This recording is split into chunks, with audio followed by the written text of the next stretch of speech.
welcome back again sa ating panibagong video mga kaspero.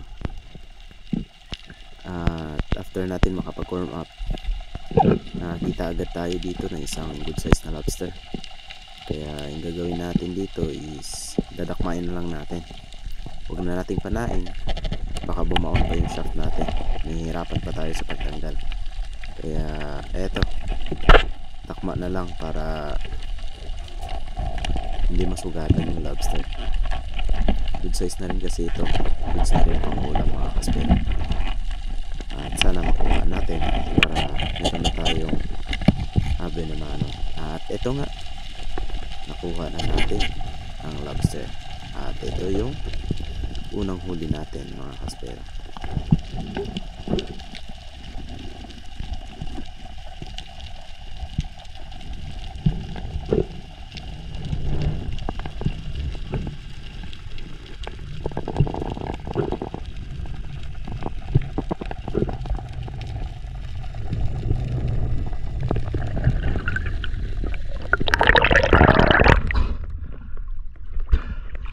Lobster, unang huli, lobster.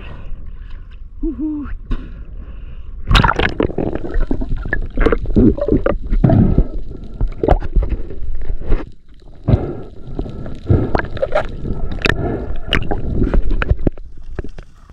Ang next season natin mga kaspero, nakakita ako dito ng mga nagkukumpulang mga surgeon fish, mga unicorn fish. Ngunit ayan, hindi gaanong kalakihan. Kung mapapansin nyo mga kaspero, nakapalibot sa akin. At sa taas nyan, merong mga big mouth mackerel. At ito, dinapaan ko, marami rin mga paru-paro-G. Ayun, nakapaikot lang mga kaspero. Kaya tingnan lang natin, baka merong lumapit na mas malaki. Ayan, ang dami. Ang ganda tingnan mga kaspero.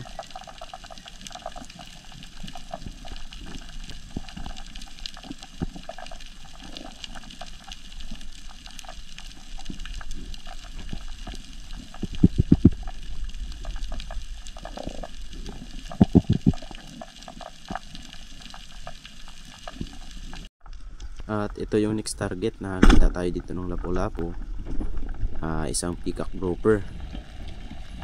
Ayan, hindi naman to masyadong lumalaki. Ang timbang nito lagi mahigit 1 kilo lang. At eto, napakataba na grouper na ito mga kaspero. Ito na yung pangalawang isda natin.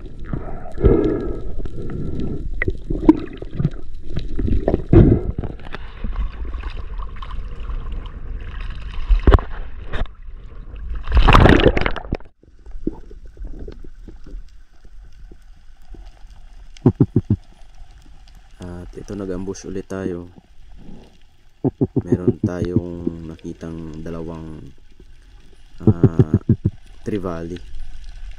Ayan, mga kalahating kilo na yung isang piraso niyan. Ngunit hindi pa rin natin papanain yan dahil parang alanganin tayong pumana, baka may mas lumapit na malaki.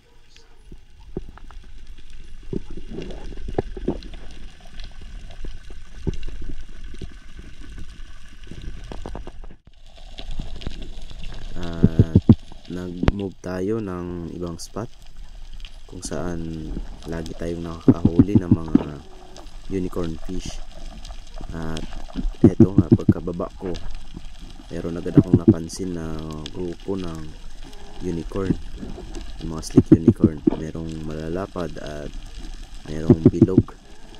So yung tatargetin ko dito is yung mga bilog na yan mga kaspero. Ayan, ang ganda kasi ng katawan yan, bilog na bilog, tapos sobrang taba tingnan.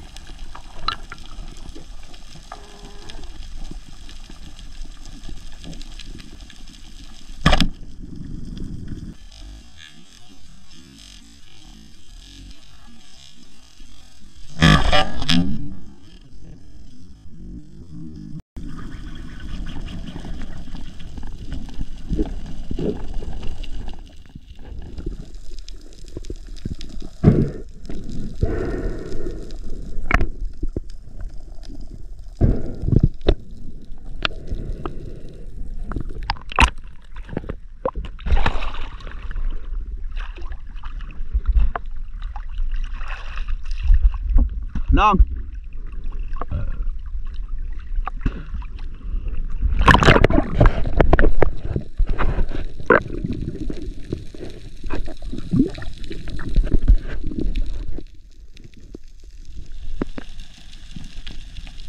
Pagkatapos natin ma-secure yung huli natin na unicorn, babalikan ko ulit itong spot at ayan, nakatarget na tayo.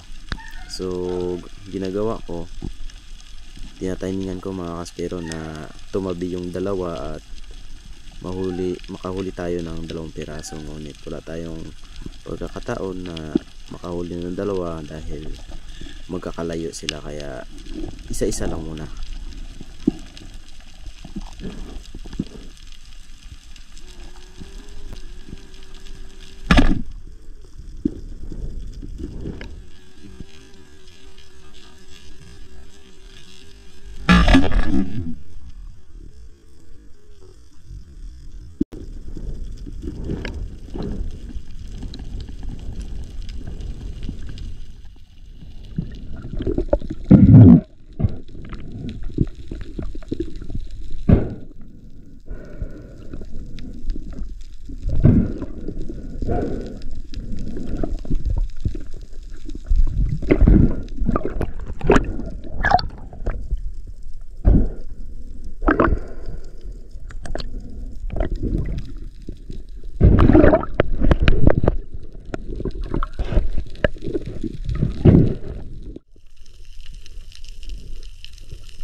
Ito, binalikan ulit natin kasi nandito lang talaga sila sa spot na ito mga kaspero, paikot-ikot lang, kaya unti-untiin nating papanain kahit pa isa-isa lang, at least may mahuhuli tayo. Ayan, medyo nawala yung iba at yung nakita ko lang dito yung isang malapad, kaya ayan sa unahan, no. Siyempre huwag na natin bigyan ng chance yan na hindi natin mapana. Uhulihin talaga natin yan kasi nag-iisa na lang yung malaki dyan.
Ayun, timing, binalikan ulit natin at ayan, nagpakita ulit mga kaspero, kaya chance na natin to na makahuli ulit.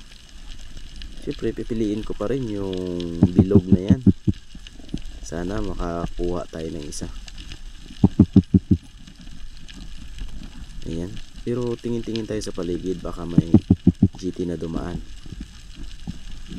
Ayan, kaso parang wala talaga, kaya nag-iisip na ako, mag-target na ako ng 1 pirasong bilog na slick unicorn mga kaspero. Ayan, nakatutok na tayo, meron na tayong target na isa, sana lumapit. Ayan, lapit pa. Yung sapol mga kaspero kahit medyo malayo.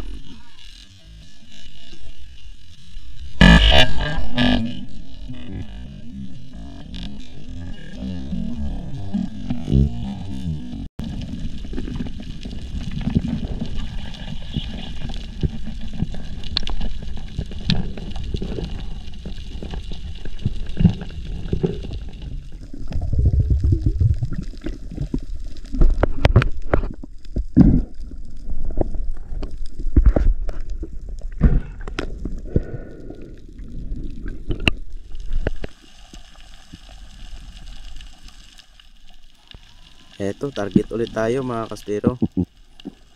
Nandito ulit sila, kaya unti-untiin natin, kahit pa isa-isa lang. Makakuha lang tayo ng mga 5 piraso. Kasi malalaki talaga itong mga unicorn na ito mga kaspero. Maabot ito ng 2.5, 2 kilos, 3 kilos. Ayun yung laki nila.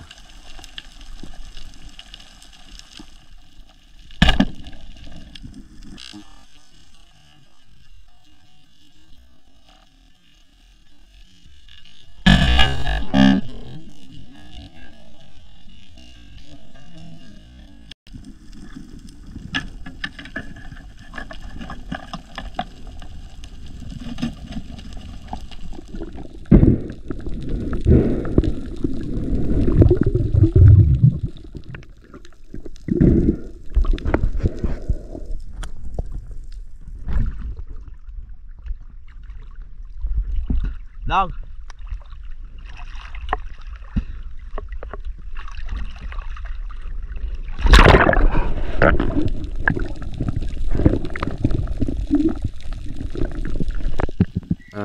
Nag-move tayo sa unahan.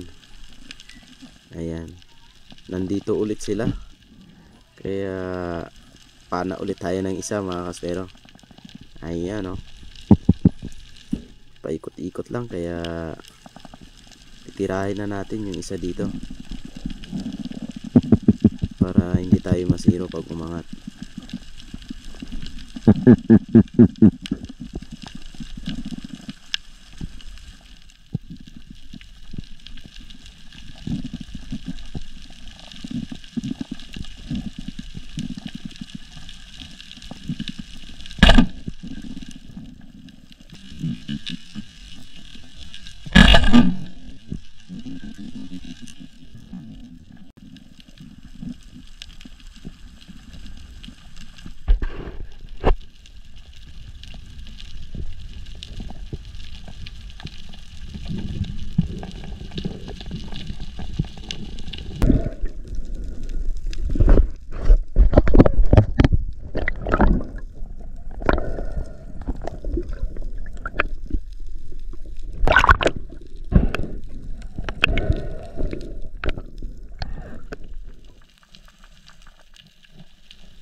At nag-move tayo ng spot mga kaspero. Dito ako laging nakakita ng long-nosed emperor at saka giant trevally. At ito nga, napansin ko yung mga bait hindi mapakali, kaya isa lang yung ibig sabihin yan. Merong malalaking isda sa paligid. At eto yung mga nangyari mga kaspero. Paglingon ko, nasa likod ko pala. Kaya ang hirap, ayan. So nawala tayo sa focus at ayun. Hanggang sa wala tayong napana. Pero gumawa pa rin ako ng paraan, lumapa pa rin ako. Nagtapon pa rin ako ng buhangin para lang lumapit ulit. Ngunit wala talaga mga kaspero.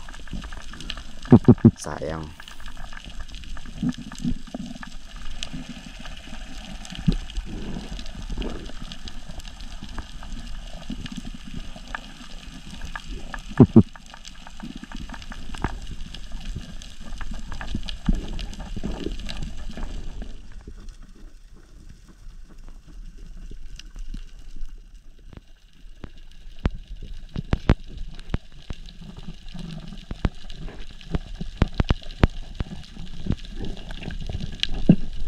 At nagpahinga tayo ng saglit mga kaspero at binalikan natin yung spot na kung saan nakita natin yung mga trevally at long-nosed emperor, at nag-ambush tayo. Ayan, nagtapon tayo ng mga buhangin at meron agad akong napansin na isang malabuno o green jobfish at nakasunod yung mga long-nosed emperor. Ayan o. Kaya target tayo dito ng isa. Pipiliin natin yung mas malaki para sulit yung pagpana natin kahit isang piraso lang mga kaspero.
Woo!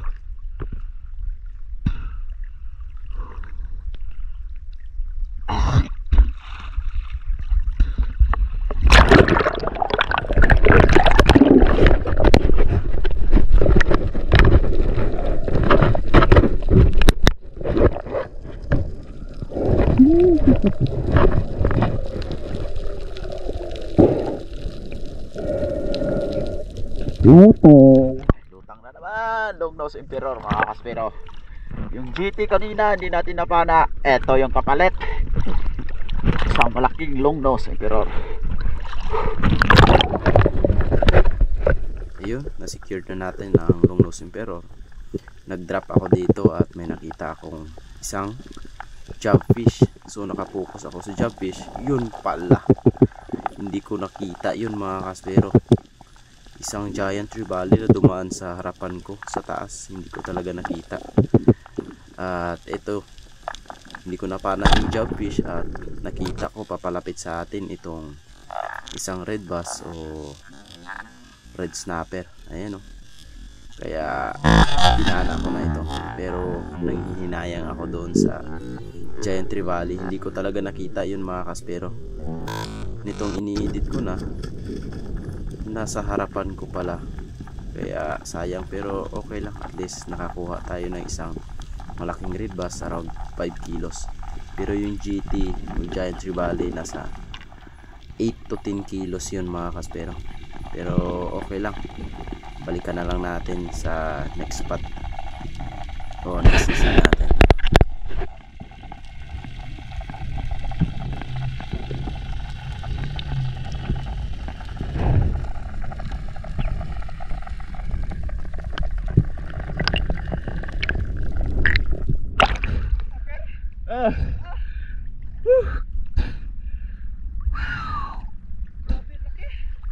Buti nga di ko pinana yung kwan unicorn.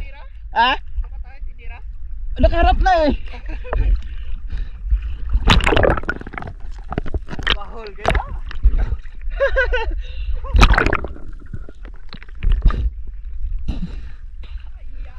Yeah. Ang laki mga kaspero, binamano. Tanggal talaga oh. Limutan na naman. Ang taba. Yos. Bullseye.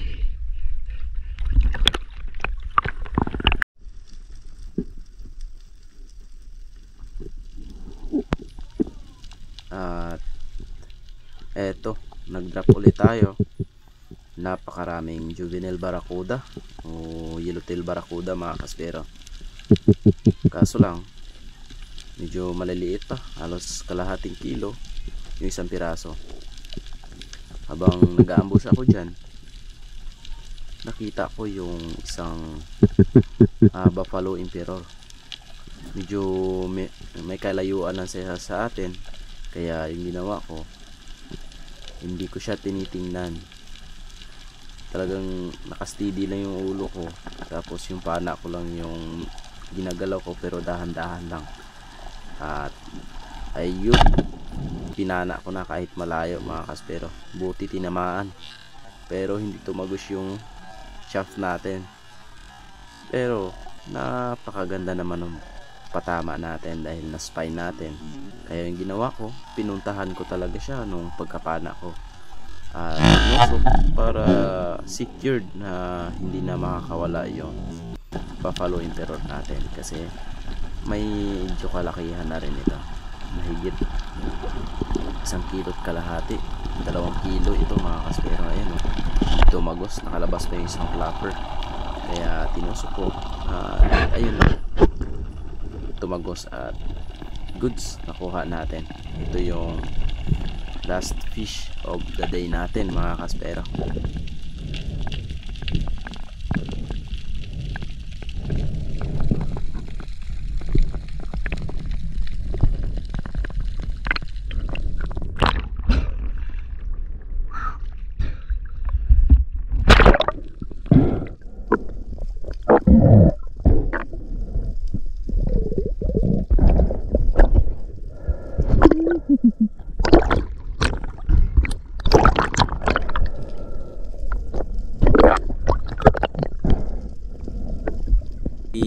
hapon na, palubog na yung araw at malayo pa yung lalakbayin natin.